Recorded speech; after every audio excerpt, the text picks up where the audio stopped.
Capítulo 15. Caso clínico. O falso vulnerável e o seu pitbull de estimação. Ainda que alguns se especializem em se apresentar como vítimas da própria sorte, em geral essa apresentação é refratária à verdadeira vulnerabilidade. Um teste simples permite descobrir isso. Repare como tão frequentemente o tipo de desamparado reage com virulência quase agressiva quando uma proposta ou ideia que o contraria é apresentada. Consideremos este discurso típico do falso vulnerável. Estou desesperado e perdido, não sei o que fazer. Na verdade, estou disposto a fazer o que quer que seja para sair dessa situação na qual estou. Por favor, me diga alguma coisa, me dê uma pista ou uma opinião. Vou aceitar qualquer coisa. É nessa hora que você responde com uma opinião razoável e é surpreendido por uma resposta agressiva. O falso vulnerável responde com arrogância e não com humildade diante da experiência. Você ouvirá coisas como: Isso eu me recuso a fazer. Todo mundo sabe que isso dá errado. Você não está entendendo o meu problema, eu já tentei de tudo. Quando você menciona algo óbvio, mas extremamente custoso do ponto de vista subjetivo, a pessoa reage contrariada, com uma surpreendente certeza que aquilo não vale e que ela sabe que não vai dar certo. Vulnerabilidade não é vitimização, muito pelo contrário. Ao se expor, o verdadeiro vulnerável torna-se protagonista do espaço criado para um encontro com o outro, enquanto o falso vulnerável fecha a porta e solta os cachorros. O falso vulnerável inverte rapidamente o semblante de desamparo em onipotência reativa. O desespero da incerteza vira convicção inabalável. O apelo por uma mão amiga, qualquer uma, é recebido como uma dentada de pitbull. Por que exatamente isso acontece? Todo apelo, deixa, queixa ou pedido comporta uma espécie de contradiscurso, que é uma resposta óbvia para a situação. Por exemplo, você sai com aquela pessoa bacana e interessante, queria encontrá-lo de novo, mas não quer dar a bandeira que está muito interessada, pois acha que isso a tornará imediatamente uma stalker e o afastará. Você sabe da importância de lhe sentir sua falta e procurá-la espontaneamente no tempo certo. Você sabe, mas não se conforma. Então começa a ligar para várias amigas pedindo conselhos do que fazer. Você sabe que se ligar para a amiga, a ela te dirá: liga porque todas as formas de amor valem a pena.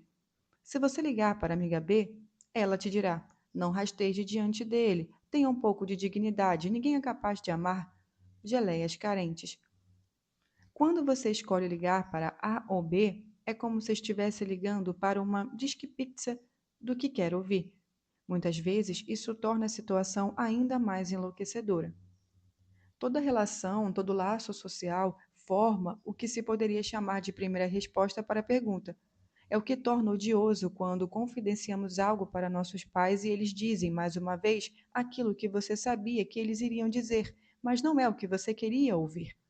Uma boa escuta não se contenta com a primeira bola, ela não se contenta e também não desconhece qual seria a resposta esperada, mas vai atrás daquilo e aquele que te fala ainda que não escutou o seu próprio pedido. Porque os que os outros estão dizendo não está bastando, ele te procura. Tente evitar ser mais um e dizer o óbvio para quem não está conseguindo escutá-lo. Não imagine que as pessoas estão sedentas por serem escutadas, pelo contrário, elas vão resistir. A maior parte dos desesperados está sequioso de ouvir algo muito específico que eles já sabem o que é, ou seja, a confirmação de suas crenças subjetivas. Em outras palavras, não é porque as pessoas vivem em situações de desespero que isso as torna mais aptas ou disponíveis para se escutarem. Escutar o outro nessas circunstâncias é como se aproximar de alguém que está se afogando. Provavelmente você se sairá machucado, um tanto aflito e engolirá água também. Se você deixa levar pelo apelo e pelas mãos abertas em sua direção, certamente elas te agarrarão levando os dois para o fundo do mar. Em situação de desespero, a melhor aproximação é pelos lados, mantendo a calma e evitando responder à demanda que provavelmente voltará em espelho contra você. Capítulo 16. Os 4 Hs da escuta. Estamos insistindo em como a escuta começa por uma espécie de renúncia a exercer o poder, tanto do lado psicanalista quanto do lado do palhaço. E o poder existe e se repete em discursos cotidianos. Na série de YouTube Fala que eu não te escuto, Cláudio Tebas percorre ruas e áreas de comércio fazendo perguntas do tipo: como eu faço para chegar ao banco mais próximo para cometer um assalto? Ou quero colocar uma bomba nesta loja, como faço para chegar lá? Ou ainda, quero fazer um ataque terrorista em tal lugar, fica para a direita ou para a esquerda? As pessoas respondem educadamente, indicando caminhos e até os lugares mais favoráveis para os crimes anunciados. Tudo isso porque elas não estão escutando exatamente o que foi dito. Muitos são atendentes, porteiros e funcionários que estão bastante acostumados a dar informações e cuja função é exatamente essa. O circuito de falas que se repete e organiza nosso cotidiano como fluxo funcional torna-se tão rápido e eficaz quanto menos nos escutamos. Esperamos ter ficado claro até aqui que escutar dá trabalho, toma tempo e envolve riscos. Note como frequentemente conjugamos a palavra escutar junto com parar. Por exemplo, parei para escutar o que eles estavam dizendo. Ou foi aquele momento que caiu a ficha do que estava acontecendo. Cair a ficha é uma expressão que remonta aos tempos em que havia telefones públicos chamados orelhões. Para fazer uma ligação era necessário inserir uma ficha. O procedimento era erguer o telefone do gancho, inserir a ficha, digitar os números do telefone desejado e esperar. Quando a pessoa atendia do outro lado da linha, ouvíamos um barulho característico da ficha caindo no repetáculo da armazenagem. Se o outro não atendesse a ligação, você colocava o gancho no lugar e a ficha voltava para você, fazendo outro tipo de som, muito mais metálico. Por que essa expressão se consagrou e sobreviveu à existência real de orelhões? Porque ela capta com acuracidade o momento-chave em que a escuta depende de uma ligação que é sancionada, o que é indicado por um momento, por um instante de suspensão do fluxo. As pessoas do fala que eu não te escuto estavam presas ao discurso antecipatório que marca e dá agilidade ao cotidiano, mas também o esvazia de interações significativas. Outro aspecto decisivo da experiência é que nessa repetição de sentidos antecipados, referendamos relações de poder. Já sabemos que você é pela forma como se veste, pelo carro que dirige, pela forma como usa as palavras. E se já sabemos que você é, sabemos também o que você vai dizer e como devemos nos comportar, obedecendo. A verdadeira escuta é um ato político, porque ela suspende os lugares constituídos para colocar todo o centro e poder nas palavras que estão efetivamente sendo ditas, independentemente de quem as está pronunciando.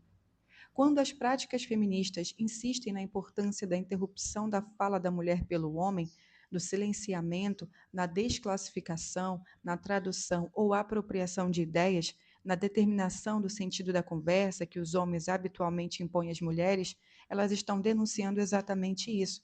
É daí que veio a noção de lugar de fala ou da expressão de um ponto de vista feminista, como uma forma de acentuar e exagerar fenômenos de poder ligados às antecipações de sentido que fazemos, inclusive quando nos autorizamos a falar pelo outro e nos apropriamos no sentido do que ele diz. Por isso, queremos pensar também o que seria o lugar de escuta que possui uma condição de base homóloga, a saber, a vulnerabilidade. Este é o ponto de partida para as 4 modalidades de escuta que apresentamos aqui. Número 1. Hospitalidade, que é acolher o outro e que diz na sua linguagem e no seu tempo próprio. Número 2. Hospital. Cuidar do que se disse, como se cuida da relação entre os que se encontram debilitados. Número 3. Hospício. Permitir ser quem se é, abrindo-se ao estrangeiro, em nós e no outro, com todas as incoerências e contradições. Número 4. Hospedeiro. Carregar, compartilhar e transmitir a experiência vivida. Vulnerabilidade promove conexão. Se por um lado eu abro minhas portas para que o outro me habite, por outro também revelo que o mais precioso nessa jornada é encontrar igualmente um ponto de parada, uma clareira, um lugar onde, ainda que por pouco tempo, possamos nos hospedar.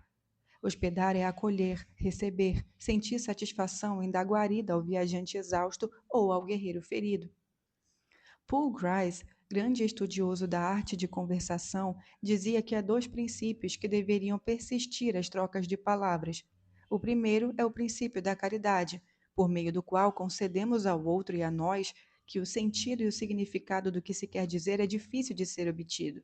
A caridade significa, nesse contexto, a disposição para desculpar e tolerar o que foi dito e se comporta sempre mais ou menos do que se quis dizer. A caridade é a atitude da reparação constante desse problema estrutural. O segundo princípio indica a atitude de contribuição ou de acréscimo do que foi dito. Acrescentar informação, dizer algo novo, contribuir para o avanço da série de ditos pronunciados nos remete ao aprimoramento da construção compartilhada de sentido. Desses dois princípios, o linguista americano extrai 8 regras convencionais que, uma vez seguidas por todos, não levaríamos e nos levaríamos ao aumento da concórdia e ao mútuo entendimento. Primeira, faça a sua contribuição tão informativa quanto for exigido. Segunda, não faça a sua contribuição mais informativa do que é exigido. Terceira, não diga o que você acredita ser falso. Quarta, não diga aquilo para o qual lhe faltam indícios adequados. Quinta, evite a obscuridade de expressão. Sexta, evite ambiguidade. Sétima, seja breve. Evite prolixidade. Oitava, seja organizado. Percebe-se por essa enumeração sumária que palhaços e psicanalistas vivem da corrupção sistemática e metódica de quase todas as 8 regras. Eles adoram ambiguidade, inversões e confusões. Desorganizam nosso discurso e nosso planejamento. Falam coisas verdadeiras que são falsas e outras falsas que parecem profundamente verdadeiras. Especulam e criam mundos dos quais eles não sabem e enigmas que podem ser obscuros ou aparentemente desnecessários. Desdenham da potência das informações como instrumento para transformar vidas e pessoas. Mas há uma regra que ambos respeitam: a brevidade e a concisão. Falar demais é o primeiro princípio de quem não está escutando. Contudo, psicanalistas e palhaços estão de acordo com os dois princípios gerais, caridade e contributividade. São esses dois princípios que se reúnem na noção de escuta hospitaleira. Hospitalidade compreende, portanto, certa abertura para a generosidade, assim como o hospedeiro quer se multiplicar, viralizar e generalizar a experiência obtida. Grice não parece ter dado tanta importância ao fato de que há motivos pelos quais, em certos momentos, a troca de palavras não se reduz ao fluxo de informações. A troca de palavras tem um efeito secundário de cura ou de reconstrução e procede de um desentendimento irredutível entre nós e a linguagem, que aqui estamos chamando de loucura pessoal do homem são, ou nosso hospício íntimo. Se você quer começar a ampliar a sua escuta, mas acha que não é muito bom com as palavras, comece convidando pessoas para sua casa, para jantares, festas ou reuniões, a pretexto de qualquer coisa. Aprender a receber alguém e deixar o outro em casa, na sua casa, é o começo e a origem para a escuta hospitaleira. Perceba como os princípios que um bom anfitrião deve seguir são análogos aos de quem quer escutar o outro.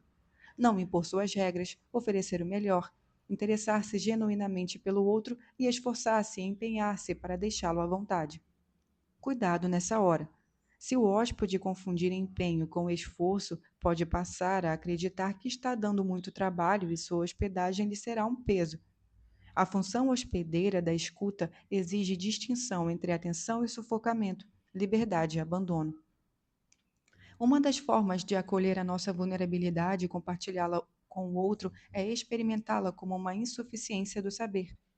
Isso se mostra na prática do diálogo por meio da alternância do silêncio e do vazio, da fala e da escuta, do consenso e do dissenso, da aproximação e do distanciamento do outro. A relação do palhaço, seja com uma plateia numerosa ou com apenas uma pessoa, se dá nesse movimento de contração e expansão. Uma pulsação que não é dele, nem do outro, mas dos dois. Os linguistas descrevem essa alternância entre quem fala e quem escuta como troca de turno. O turno marca o ritmo da conversa e é uma mensagem que nós fazemos espontaneamente a partir de certas dicas, do tipo um olhar, uma pausa, uma pergunta. O turno pode ser cedido espontaneamente, mas em uma conversa mais tensa pode ser disputado. Quando o turno é objetivo e objeto de antagonismo declarado, surgem exclamações ou queixas como "deixa eu falar". Esse tipo de sinal pode indicar que você não está sendo um bom anfitrião. Em vez de trabalhar para deixar o outro sentir-se em casa, servir seu melhor prato e oferecer sua melhor cama, você quer que o convidado siga as regras da sua casa. Em vez de deixá-lo livre para se interessar pelo que bem quiser, você quer impor uma visita guiada ao museu. E em vez de deixá-lo descobrir os encantos do lugar no seu próprio tempo e ritmo, você quer impor um roteiro baseado na sua experiência, não na do seu hóspede. Como diz o rabino Newton Bonder, escutar seja talvez o maior gesto de hospitalidade. Ser hospitaleiro requer o cultivo de um silêncio interno. Esse silêncio pode acontecer de várias maneiras, mas sempre terá o efeito de um parêntese ou de uma descontinuidade. É assim que passamos da hospitalidade para o hospital, nesse intervalo de vida no qual podemos cuidar de nós mesmos. Fins de semana podem ser como hospitais para a rotina devoradora de almas. Férias são um hospital para a renovação de sonhos ou para a elaboração de pesadelos. No início, os hospitais não eram lugares de medicina, cura ou tratamento, mas de retiro espiritual, onde se ia para morrer e refletir sobre a finitude da vida. Hospitais são lugares de cuidado e silêncio, de meditação e parada. Depois de acolher o outro, a escuta deve tratar, colocar em cima da mesa de cirurgia, tratar a luz, colocar em questão o diagnóstico da situação e investigar o que nos inquieta no mal-estar. Capítulo 17. A potência do silêncio. É muito importante não confundir o silêncio do desinteresse, da indiferença ou da reprovação com o silêncio da atenção e do acolhimento. O silêncio da escuta é ativo, pulsante, vigilante e repleto de interpolações. Daí que é melhor quando não seja percebido. Vale aqui a regra médica de Hipócrates: produzir os maiores resultados com o mínimo de intervenção. Escolher com precisão o momento em que poucas palavras trarão grandes efeitos. Essa é a atitude de cuidado que esperamos no hospital. Não só o cuidado que o outro nos dispensa, mas o cuidado que temos conosco. Quando recebemos um paciente em psicanálise, há um período inicial de entrevistas preliminares. Durante as entrevistas, que podem durar algumas semanas e às vezes tomam meses, analista e analisante avaliam a necessidade e as condições para a viagem de escuta que se avizinha. Considera-se, por exemplo, se aquele analista será o melhor para aquele analisante, se há tempo e dinheiro, se as questões diagnósticas são tratáveis pela psicanálise, de tal forma que estamos em uma espécie de preparação das malas para a jornada ou na abertura, ou nos primeiros movimentos de um jogo de xadrez. Surge assim uma pergunta clínica: quando saber que a análise começou? Trata-se não apenas de uma decisão técnica, mas principalmente ética, que é de acolher e aceitar a aposta com aquela pessoa. Há extensas discussões teóricas a respeito e vários modelos possíveis para entender esse ponto. Tenho para mim um critério prático que tem se mostrado bem efetivo ao longo do tempo. A análise começa quando podemos ficar em silêncio. Ora, isso coloca, obviamente, a necessidade de ler o silêncio, e há vários tipos deles. Há o silêncio agoniado daqueles que precisam ocupar o vazio com qualquer coisa, ainda que sejam palavras vazias. Há o silêncio constrangido dos que não sabem onde colocar as mãos e por isso elas se avolumam de modo insuportável. Há o silêncio que pergunta desesperadamente: o que ele quer ouvir? E há o silêncio morto, vazio que surge como uma espécie de branco. Há alguns muitos silêncios, mas há aquele que às vezes pode durar muito pouco, do ponto de vista de sua extensão, podendo parecer com um pequeno suspiro ou um sorriso de soslaio, mas que diz alguma forma e alguma coisa que podemos ficar em silêncio. Quando esse silêncio torna-se possível uma vez, é sinal de que o trem apitou e podemos embarcar para a jornada do inconsciente. O silêncio da escuta hospitaleira e hospitalar ameniza a prontidão com que estamos acostumados a ter sentenciar perguntas e respostas, problemas e soluções, ofertas e demandas. É um silêncio robusto o suficiente para neutralizar os anticorpos da negação e escutar o que o silêncio do outro, que se infiltra no meio das palavras dele, pode estar te falando. Mas a hospitalidade da escuta é primordial para que aconteça o fundamento e a base de toda escuta possível, ou seja, para que o sujeito se escute. Pense, o que haveria de tão mágico em algumas palavras trocadas durante meia hora ou 50 minutos, algumas vezes por semana, de tal forma que isso seria e traria força para transformar a massa movente e inercial de uma vida? Muito pouco, a não ser que consideremos, como já dissemos, que a parte mais importante da análise acontece fora das sessões. Os encontros são a oportunidade para que uma pequena fagulha se insinue, para um pequeno empurrão ou uma perturbação inquietante se instale, como uma pequena pedra jogada em um imenso lago. As intervenções devem indicar e adquirir uma eficácia que ultrapassa o encontro e que atua a partir da hospitalidade como pílulas de reescutamento de longo prazo. O vazio é o espaço interno onde o silêncio age. A arte da escuta poderá ser comparada à arte da produção de um vazio que nos tira do lugar e permite o movimento. O vazio que resta quando tiramos nossas vestes, nossos papéis e nossas identidades. O vazio que se manifesta como silêncio ou incerteza é o ponto de partida e de chegada para a fala do outro. O oco essencial para que as palavras do outro ecoem e seja capaz de ouvir. Tempo necessário para que as emoções tenham espaço para converberar e encontrar a ressonância comum entre o quem fala e o quem escuta. O vazio é, antes de tudo, um lugar oferecido ao outro para que ele te habite. Quando você escuta o outro, está dizendo para ele: eu tenho um lugar para você em mim. Esse lugar que já está em cada um de nós agora para receber seu nome. É o lugar de tudo que é estranho, incompreensível e enigmático em nós. É um lugar de nossa própria loucura. É o lugar onde acolhemos e cuidamos para que o outro expresse a dele. Lugar onde ambos se permitem ser como são. Uma boa escuta não deve se intimidar diante da experiência do hospício. Ela deve atravessá-lo como parte decisiva do encontro e da redescoberta do mundo e de si. Isso requer renúncia e coragem. Renúncia como suspensão provisória do que você pensa e sente a respeito do outro ou do que ele está dizendo, acreditar, saber ou protestar. Coragem, porque nem sempre o que o outro fala é agradável aos ouvidos.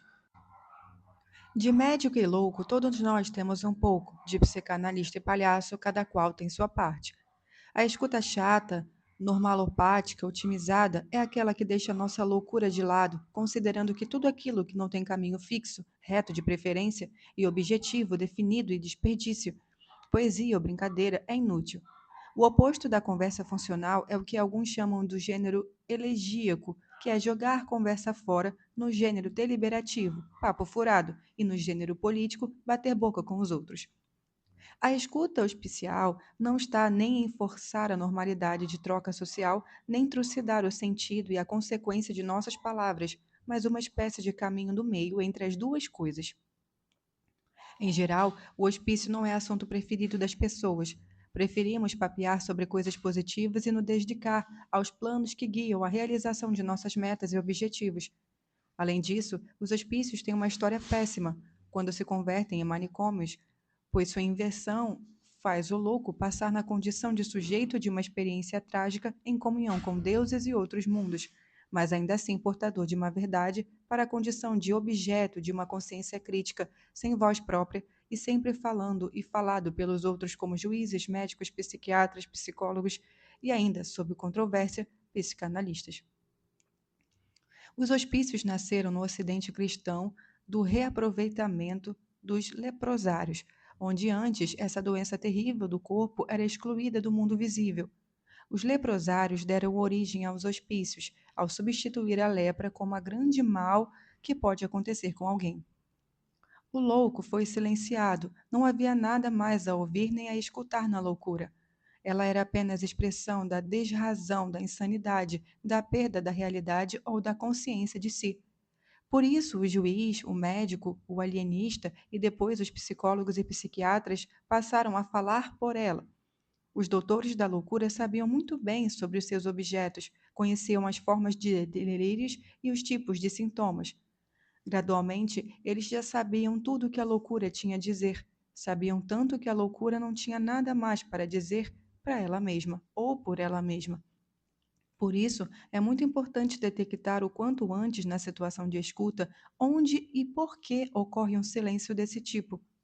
O silenciamento da loucura é também o abafamento da palavra inconsciente, da palavra livre, da palavra errante, da palavra que brinca ou faz poesia.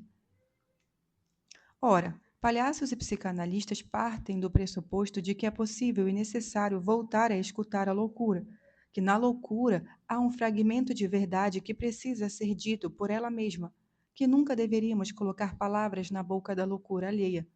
E é exatamente por esse gesto que nossa loucura cotidiana começa.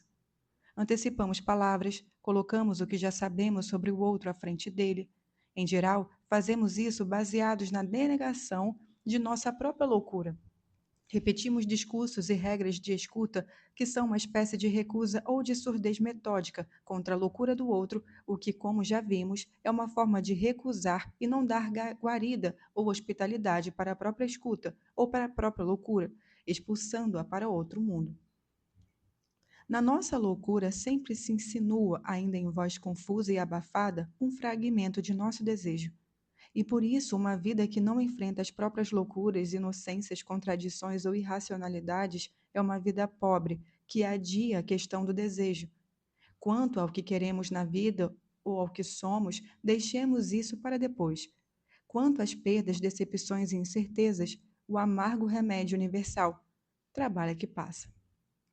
Assim, tendemos a achar que aquele que se revela vulnerável, ou seja, que não esconde muito bem sua loucura, no fundo é um fraco que está pedindo misericórdia ou pena, ou um desajustado que precisa de mais controle, quando não de uma camisa de força. Se ele admite não conseguir resolver um problema sozinho, se não possui os bens simbólicos ou materiais ser necessários para ser alguém na vida, ou ainda porque se revele desorientado e não sabia aonde pretende chegar, sentenciamos que sofre de algum déficit de independência ou de autonomia. Estar perdido ou sem lugar, estar sem meios ou empobrecido ou sozinho e desacompanhado são as três figuras fundamentais da vulnerabilidade e são objeto dos tratamentos hospitalares mais variados e também são as expressões de nossa loucura. Estar fora de si, fora da casinha, desorientado, falando sozinho. Eles são parte e são a parte escondida de nós e que concorre para que nos tornemos surdos àqueles que insistem em se fazer espelhos de nossa vulnerabilidade, dependência e loucura.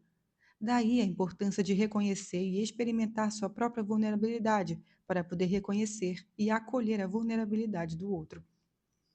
Mas por que isso ocorre? Mas o que fazer com isso?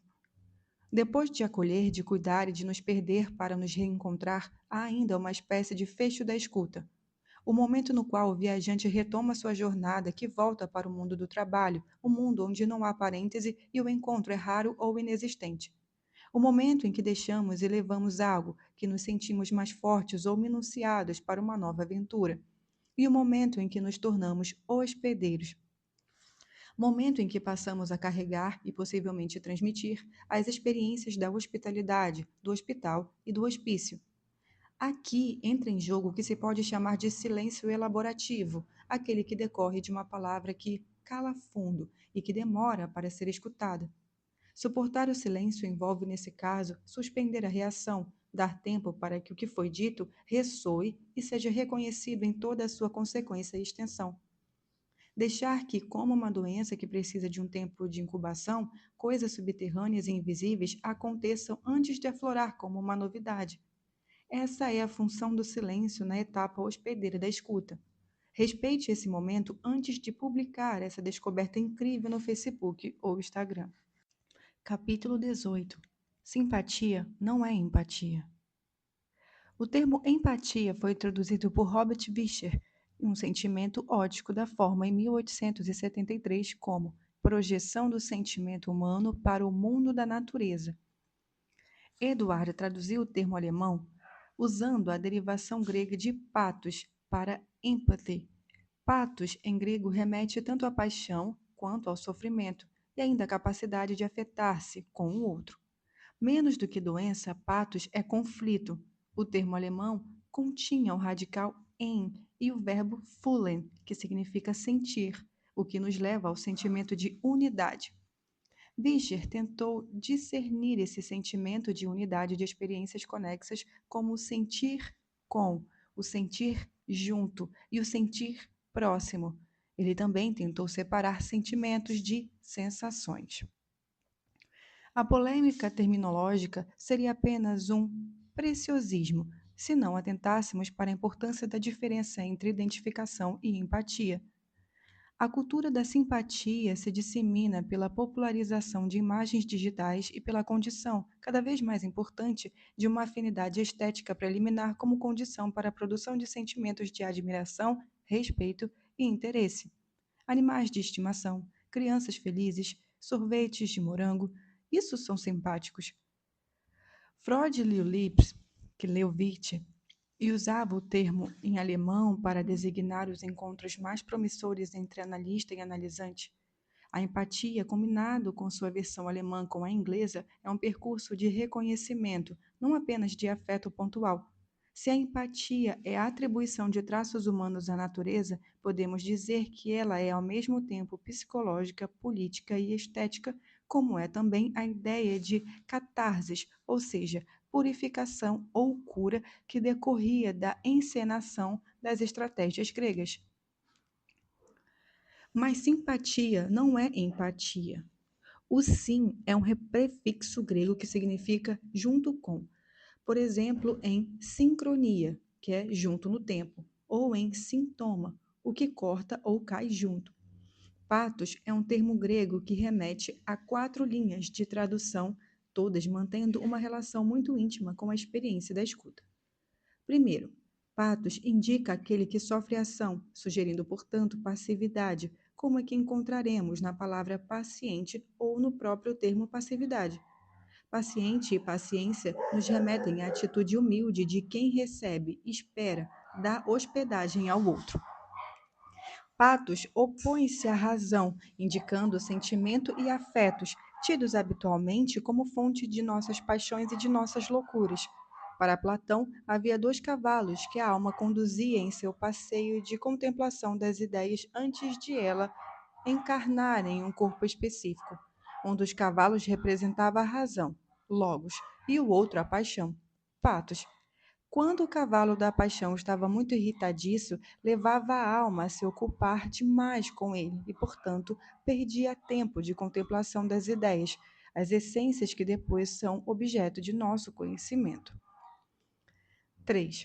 Patos aparece também como radical ligado ao adoecimento e ao conceito moderno de doença. A anatopatologia é a ciência que estuda os transtornos dos órgãos e tecidos. Uma descoberta patológica é aquela que tem valor diagnóstico para o reconhecimento de sinais patológicos e, portanto, pode nos levar a uma pista prognóstica sobre como a doença pode evoluir. O patológico se encontrará aqui como o objeto que cuidamos quando vamos para o hospital. 4. Em último lugar, patos significa, também na filosofia, disposição ou capacidade de ser afetado pelo outro. Deixar-se marcar pelo outro envolve abertura para que o encontro com ele faça memória, deixe um traço. Ser afetado é diferente de assumir o ponto de vista do outro. O ponto de vista é um conceito da ótica e da geometria que reduz o sujeito a um ponto de vista, um ponto de onde olhamos. A capacidade de afecção, que é o affectio, tem a ver com o arco de afetos, emoções e sentimentos reverberados pela escuta no contexto da existência de um corpo. Quando nos tornamos hospedeiros da potência das palavras e do dizer que as acompanha, não é porque retemos o sentido ou os conceitos do que foi dito, mas porque incorporamos, tornamos aquilo parte do nosso corpo. A simpatia é parte da empatia, sugere sentir junto, identificação e alinhamento entre iguais. Simpatia acontece quando sentimos que o outro gosta das mesmas coisas que nós, que ele faz as mesmas coisas como nós fazemos ou como gostaríamos de fazer. O simpático, portanto, é um de nós ampliado, o acontecimento de nos reconhecermos com pequenas deformações para mais ou para menos no outro. Isso é muito importante e, sem simpatia, a questão pode ser prejudicada. Simpatia e tolerância são importantes para a escuta, mas não são suficientes. Há psicanalistas importantes e eficientes que se notabilizam por sua antipatia, falta de educação, secura ou maus modos. Simpatia não é suficiente para nos transformar porque ela nos mantém no nós, e a transformação só acontece quando incorporamos uma diferença do eu mais um, como dizem os ribeirinhos no Rio Xingu. Quando há simpatia, sem empatia, estamos no domínio das convenções e da manutenção da circulação sabida e conhecida no sentido dos lugares constituídos. Simpatizar ajuda muito a sobreviver a um primeiro dia de trabalho ou de aula no colégio novo. Por isso, quando chegávamos na classe, logo batíamos o olho para encontrar alguém com uma camiseta do Kiss, que usasse um tênis parecido, qualquer sinal mínimo de identificação neste mundo cruel. A verdade é que essa busca por sinais simpáticos no meio do oceano de vergonhas e medos ocorre o tempo todo sem que a gente perceba. Isso acontece porque, antes de acharmos uma pessoa simpática, nosso cérebro vai olhar para ela e compará-la com os vários padrões acumulados durante a vida: jeitos de falar, palavras que usa, microexpressões faciais, modos de olhar, de andar e etc. Feito isso, o cérebro vai nos emitir a percepção se a pessoa é simpática ou não. Assim, não adianta muito o esforço para ser ou parecer simpático, porque no final não é isso que nos transmite. Nossas intenções são muito poderosas e potencialmente comunicantes. Quando, por exemplo, uma pessoa quer mostrar que sabe alguma coisa, o que chega ao outro é exatamente isso, a sua intenção de mostrar que sabe, e não que ela simplesmente sabe. O resultado é que a gente acaba achando-a só metida ou antipática e não inteligente. O mesmo acontece com quem quer ser simpático. Querer ser obriga a pessoa a uma série de interpretações teatrais que pouco transmitem a simpatia, mas podem facilmente ser chamadas de inconveniência, inadequação ou só chatice mesmo. Consideramos a simpatia como a primeira e essencial etapa da escuta, que faculta o contato inicial, a criação de intimidade, as conversas animadas em mesas de bar, os almoços de domingo com a família. Mas é preciso ir além dela se quisermos construir relações mais sustentáveis e uma sociedade mais tolerante, inclusiva. É preciso passar da simpatia para a empatia. A empatia compreende a simpatia, mas vai além dela. O termo remete à noção de sentir com, que é, antes de tudo, uma experiência estética. A empatia poderia ser definida, então, como um nó ou circuito que liga ou dá unidade aos nossos modos de escutar o outro. Número 1. Hospitalidade. Hospitalidade como acolhimento do viajante estrangeiro ao qual nos dobramos e tentamos falar sua língua. Até aqui a simpatia é bem-vinda e necessária. Número 2. Hospital. Pois quando ele começa a falar, caminhamos para um ponto de partilha de nossa vulnerabilidade, de nossas insuficiências e problemas. Nesse ponto, descobrimos que há coisas que o amor não cura e que o acolhimento não resolve. É o momento diagnóstico da escuta. Número 3. Hospício. Pois escutar não é resolver os problemas dos outros, oferecendo soluções e caminhos que eles não veem, mas também aceitar o que alguém tem de incurável e de louco em sua demanda. Passamos então para o terceiro estágio, no qual a escuta se reúne com a criação e com a experimentação. Número 4. Hospedeiro. Pois depois do acolhido, tratado e reconhecido, a escuta nos transforma, assim como o mundo introduzido uma diferença produtiva no encontro ocorrido. A empatia não é um afeto básico, mas um percurso que dá unidade aos vários modos e momentos de escuta. Muitas vezes precisamos de mais hospitalidade do que hospício. Outras vezes dá-se o contrário. Falta loucura em nós. A escuta é tão mais empática quanto mais informa o seu interlocutor que todas as opções estão disponíveis. Capítulo 19. Como construir para si um órgão de escuta. Joseph Leopold foi um médico austríaco professor da Universidade de Viena, quase um século antes de Freud tornar-se um de seus alunos. Admirador de óperas, chegou a escrever um libreto para uma das composições de Sariel. Sua aptidão musical combinou com sua vocação médica quando ele, em vista aos engenheiros franceses, percebeu que os especialistas no fabrico do vinho desenvolveram um instrumento para inferir a quantidade de açúcar que havia dentro da uva e daí calcular a hora exata para a colheita ou para o transporte de um barril para o outro. Essa técnica consistia em tocar suavemente no barril e escutar o tipo de eco que o toque despertava. mais abafado ou mais agudo, mais reverberativo ou mais surdo.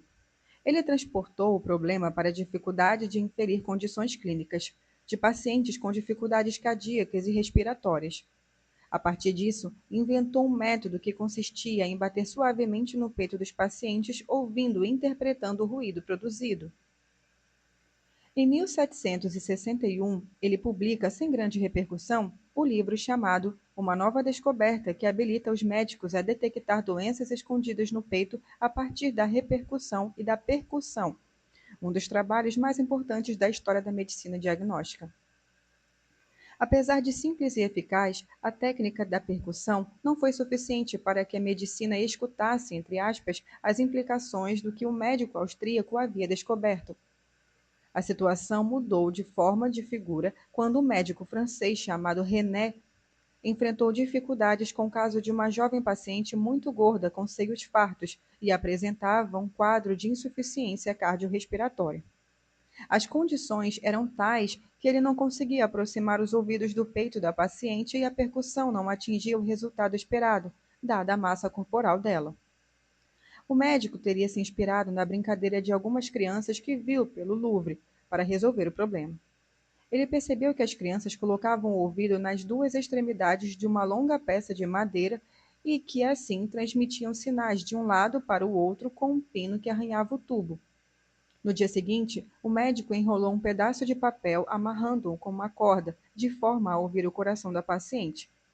Ele também era carpinteiro e construiu uma peça de cilindro oco de madeira, passando a usá-la para ouvir os sons do peito dos pacientes.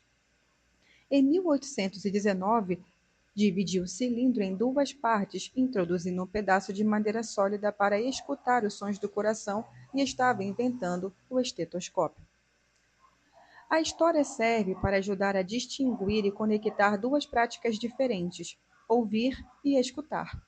Várias línguas fazem distinção entre a capacidade de ouvir, ou seja, a habilidade sensorial de identificar variações nos sons, e a arte de escutar, ou seja, tramitar e conectar sentidos e conceitos.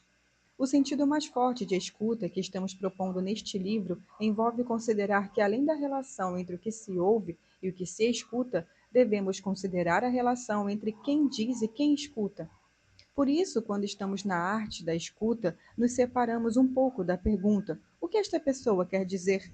Pela pergunta: o que esta pessoa faz comigo quando ela me diz o que me diz e como me diz? Que corpo se produz pela escuta? Há pessoas que escutam com os ouvidos, outras que são capazes de escutar com os olhos, outras ainda fazem do corpo todo um órgão de escuta. Confirmamos assim a regra da fala que eu não te escuto. A maior parte do que entendemos tem a ver com o contexto, com as antecipações de discurso e do poder que fazemos, com o tom de voz, com a forma como inferimos coisas sobre o outro a partir da sua aparência e circunstância. As propriedades paralinguísticas da fala consomem outra pessoa parte do nosso pré-entendimento do sentido das pessoas. O tom de voz, a velocidade da fala, a troca de turno, a entonação e a melodia, quase tudo nos coloca em um clima específico de humor e de afeto que parece decidir a maior parte das partidas. Parece que sobra pouco para as palavras, mas justamente por isso que o pouco que depende das palavras é tão decisivo assim. Para desenvolver seu órgão de escuta, basta lembrar da invenção do estetoscópio. Primeiro é preciso saber tocar suavemente no outro, tatear hospitaleiramente e com delicadeza as palavras, deixar algum intervalo para ouvir o silêncio que atravessa a troca de palavras e de turnos. Torna-se uma espécie de caverna, lisa e sem muitas rugosidades. Um tambor de reverberação é uma tarefa difícil, pois significa silenciar suas próprias vozes, antecipações e preconceitos quando se está a escutar o outro. O segundo passo é produzir algumas escalas de comparação. Para saber quando a batida está seca ou surda, é preciso ter escutado muitos peitos abertos e fechados, gordos e magros. Mas é importante levar em conta que toda escuta acontece no interior de uma série, uma escala de base ou repetição que informa o que para aquela pessoa, ou uma grave ou não tão grave assim, um som agudo ou não tão agudo assim, quando está subindo uma oitiva e quando está usando um sustenido. Aprender a escutar pressupõe ouvir. Para apreciar uma orquestra, é preciso separar e conseguir ouvir ao mesmo tempo e de forma combinada as madeiras e cordas, a melodia e a harmonia, o ritmo e os acordes. Assim como o médico separa os sintomas e sinais, ordenando-os em sequências e séries, fazemos o diagnóstico do que se está sendo escutado, em vez de simplesmente reagir, em bloco, com ou contra o que se gosta ou não. Aquele que não formou uma audição do outro só consegue apreendê-lo em bloco, dizer gostei ou não gostei, amargo ou doce. Aqueles que se dedicam à arte da escuta lidam com a coisa como os enólogos lidam com o vinho. Ele tem uma cor, uma consistência, desde redondo ou quadrado, tem tons de madeira ou frutas. Quanto mais coisas são percebidas no vinho, mais interessante é a experiência. A não ser que o sujeito fique tão interessado nisso que esqueça que o vinho é só um instrumento para o que a gente ficar junto e compartilhar um bom momento. O terceiro passo da escuta depende de escutar a brincadeira das crianças, perceber conexões que não são evidentes e não pertencem à mesma série na qual as palavras e os turnos que estão sendo trocados. Sair da primeira bola, arriscar a segunda. Nesse caso, precisamos contar com a presença de afetos discordantes e com as contingências reais que temos diante de nós. Lembremos que o caso do zero do uso do estetoscópio era uma senhora obesa. O médico tinha vergonha de encostar o rosto nos seios dela. Isso não ia adiantar de qualquer forma, porque não conseguiria ouvir naquelas condições. A loucura é o que temos. Não adianta imaginar que se o mundo fosse melhor e se as pessoas fossem mais compreensivas e educadas, tudo seria diferente. O quarto passo envolve o passar da empatia, que une o acolhimento e o cuidado, ao que se diz e ao que se escuta para a criação lúdica. A escuta lúdica não implica manter-se sempre alegre e achar que a vida é linda, que se a gente ficar junto e se ama, tudo vai acabar bem. Não vai.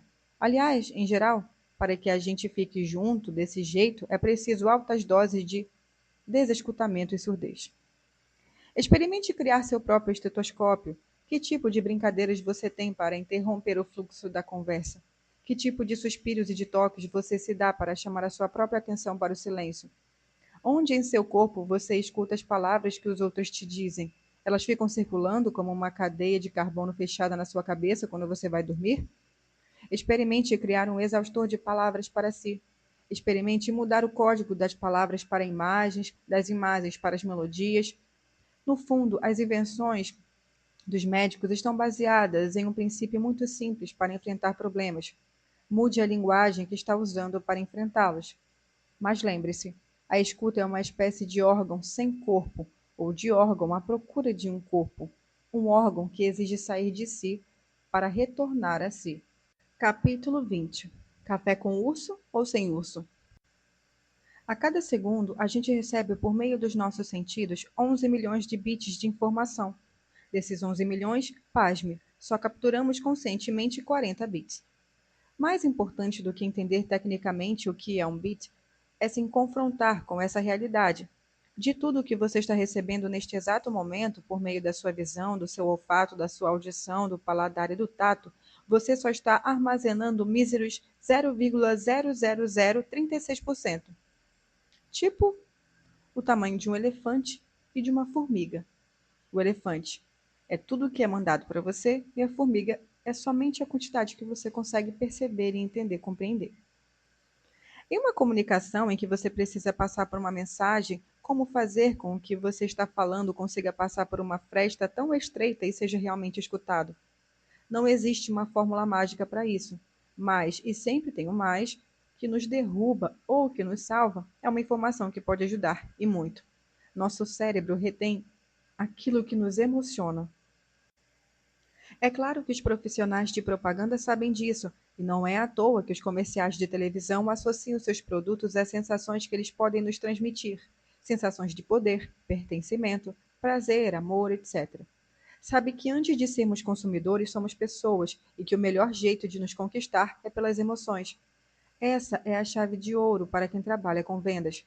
Os melhores profissionais da área compreendem que o cliente quer uma relação autêntica e sincera e que a relação humana tem sido cada vez mais valorizada e entendida como um vínculo essencial para conquistar a sua fidelidade. Você deve estar se perguntando: mas o que esses palhaços acham que sabem sobre vendas? Bem, posso afirmar sem medo: palhaços e vendedores têm muito em comum.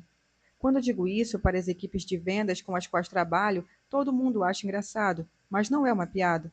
Nós trabalhamos com gente e devemos, antes de tudo, numa abordagem, escutar seus estados físicos e emocionais para vibrarmos na mesma frequência. Nada pior do que para uma plateia do que um palhaço que chega em dissonância com suas necessidades. Boa tarde, gente. E só tem 5 pessoas exaustas sentadas no auditório. Para um bom palhaço, não existe plateia no genérico. Existe esta plateia, composta por estas pessoas, e que recebo e percebo e escuto estarem neste estado específico. Ou seja, o palhaço se relaciona com as pessoas que no momento estão público. Dessa forma, quando um palhaço visita um hospital e ele se relaciona com a pessoa que está paciente, com a pessoa que está acompanhante, com a pessoa que está enfermeira, que está médico, que está fazendo limpeza. Da mesma forma, bons vendedores se relacionam com pessoas que estão clientes. E quando isso acontece de maneira genuína, o efeito é tão poderoso que, se a pessoa vendedor migrar para o concorrente, as pessoas clientes tendem a acompanhá-lo. Fidelidade se dá por 2 fatores: produto e relacionamento. Sempre que o cliente estiver na dúvida entre um produto ou outro, batata. O que desempata o jogo é quem tiver o melhor relacionamento com o cliente. Vou contar uma história que aconteceu comigo. Escuta só. Por cerca de 2 anos, dei aulas regulares de escuta para um grupo de jovens do Bom Retiro, bairro tradicional da cidade de São Paulo. Para quem não conhece o Bom Retiro, imagine um formigueiro. As ruas e calçadas estão sempre abarrotadas de gente, pessoas de toda parte do Brasil são atraídas pelos ótimos preços de roupas, tecidos e tudo que se encontra em armarinhos, que, no caso dos bairros, poderiam ser chamados de armariões. Pronto. Leitor, Bom Retiro. Bom Retiro, leitor. Estão devidamente apresentados. Nesse período, raramente eu repetia o lugar onde tomava café antes das aulas. Entrava no boteco mais próximo de onde, a muito custo, conseguia estacionar o carro. Esse hábito de café aqui, café acolá, mudou no dia em que, entrando num boteco na rua Três Rios, ouvi uma frase enigmática. Hoje eu fiz um urso. O quê? Como assim? A frase mexeu com todas as sinapses e curiosidades e estruturou tudo ao mesmo tempo. Fiz um urso? Como é que alguém pode fazer um urso? E por que hoje? Quer dizer que nos outros dias a pessoa faz outros bichos? Descobrir o sentido daquilo tornou-se prioridade absoluta e instantânea. Por isso, nem cogitei disfarçar, simplesmente me debrucei sobre a cena. Sentada num banquinho, uma senhora olhava atentamente para sua xícara de café expresso. Do outro lado, a mocinha do balcão se esticava toda para se aproximar da cliente. Fiquei ali por uns instantes escutando o diálogo corporal estabelecido entre as duas. Havia abertura e intimidade e até afeto. Continuei ali na escuta de toda a cena, até que a menina do balcão disse, apontando para a xícara: Tá vendo aqui, ó, o focinho, as orelhas? O tom de voz dela era tão puro e orgulhoso, e a senhora respondia a isso com acenos positivos com a cabeça. Ambas olhavam atentamente para a espuma do café. A senhora comentou que uma bolha era o olho do bicho e a balconista exclamou que era aquilo mesmo. Confesso que não vi nada além de espuma, mas, sem pestanejar, sentei-me e falei: Quero um urso também. A mocinha riu e respondeu que ia tentar. Não veio urso, mas algo parecido com uma estrela. Achei aquilo tudo muito divertido. O café com surpresa, o papo, a relação humana que havia lá dentro. Não preciso nem dizer que tomar café com urso, estrela ou o que viesse passou a ser minha rotina de segundas e quintas-feiras, dias em que eu dava aulas no bairro. Como a matéria-prima do meu trabalho é o relacionamento humano, sou obcecado por observar a relação entre balconistas e vendedores com seus clientes. Rapidamente, percebi que os fregueses eram fiéis. Nas segundas, encontrava o público das segundas. Nas quintas, as pessoas das quintas. Gente que, como eu, devia ir ao Bom Retiro em dias específicos para dar aulas, fazer compras, essas coisas. Era encantador ver como a Mércia, a criadora de ursos e outros desenhos, comandava o café e o papo animado. Ela não escutava só o que as pessoas diziam, ela estava atenta ao estado de cada um e ao que era dito pelos seus clientes e pelos seus silêncios e posturas do corpo. Oi, dona fulana, cortou cabelo, hein? Ficou ótimo. Seu Antônio, tô achando o senhor meio borocochô. Posso ajudar? Durante um bom tempo, minhas manhãs de segundas e quintas foram assim, de conversas com a Mércia e seus clientes, trocando papo furado e fazendo desabafos possíveis na pouca intimidade. Nada muito profundo, miudezas que fazem a vida da gente tão grande. Soube que Mércia tinha um filho, que era solteira e tinha o sonho de cursar alguma faculdade. O seu Antônio morava no bairro há mais de 30 anos e não saía de lá por nada. A dona Neuza era professora ali do lado, tinha perdido um filho e rezava para ele toda noite. Aquele bar tinha se tornado um espaço de escuta, local de acolhimento e cuidado. Um pequeno milagre no meio do caos. Ao pisar no boteco, deixávamos de ser as formigas da calçada e voltávamos a ser pessoas com sonhos, frustrações, alegrias, saudades e contas a pagar. Até que uma segunda-feira, uns 7, 8 meses depois, a Mércia me contou que ia sair dali. Não queria mais deixar o filho o dia todo com a mãe, morava muito longe e tinha decidido fazer cursinho. Mostrou todo orgulhosa uma apostila. Quarta-feira seria seu último dia de trabalho. A notícia me bateu de um jeito esquisito, mas eu disfarcei e tratei de incentivar. Falei aquelas frases de sempre, tipo você merece, a gente tem que correr atrás do que a gente quer. Terminei de tomar meu café, dei 2 beijinhos nela e fui embora. Só bem mais tarde eu fui capaz de perceber o que significava. Bateu de um jeito esquisito. As minhas manhãs de segunda e quinta não seriam mais as mesmas. Eu não teria mais aquele espaço antes de voltar para a loucura da rotina, para escutar aquelas pessoas e também para me sentir escutado por elas. Estava me sentindo órfão das minhas manhãs de humanidade. Mas uma coisa me incomodava ainda mais. Eu estava zangado comigo mesmo por não ter conseguido dizer para a Messia como ela tinha sido importante para todos nós. À noite, desabafando com a Cris, minha mulher, ela se ofereceu para me levar lá na quarta-feira, já que desse dia ela também daria aula no bairro. Fui dormir mais satisfeito. Chegou quarta, fomos ao Bom Retiro e ao chegar ao boteco tive uma surpresa. O lugar estava lotado. Lá dentro, espremia os seus clientes de segunda, os clientes de quinta e outras pessoas que eu não conhecia, provavelmente clientes da terça, da quarta ou da sexta. Muitos estavam com presentes para Mércia e para o filho, que só conhecíamos por foto. Todos, provavelmente como eu, sentindo-se também órfãos de suas manhãs de humanidade. Hoje, nos trabalhos que tenho desenvolvido com equipes de venda, sempre costumo lembrá-las de que a arte dos palhaços e dos vendedores não é a técnica da fala ou do convencimento, mas está sempre subordinada à arte maior da escuta. Conto a história de Mércia para ilustrar a importância dos 4 Hs para que trabalha nessa área.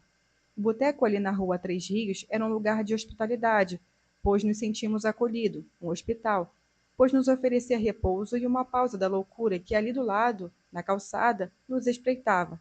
Era lugar e também um hospício, porque naquela pausa podíamos ser quem éramos e estar como se estivéssemos encontrando pessoas as mais diferentes e inesperadamente loucas. E, finalmente, por recebermos tudo isso, todos nos tornávamos hospedeiros, carregando e transmitindo a experiência ali vivida. A função hospedeira, no contexto de vendas, equivale a uma versão ativada do eficientíssimo boca a boca.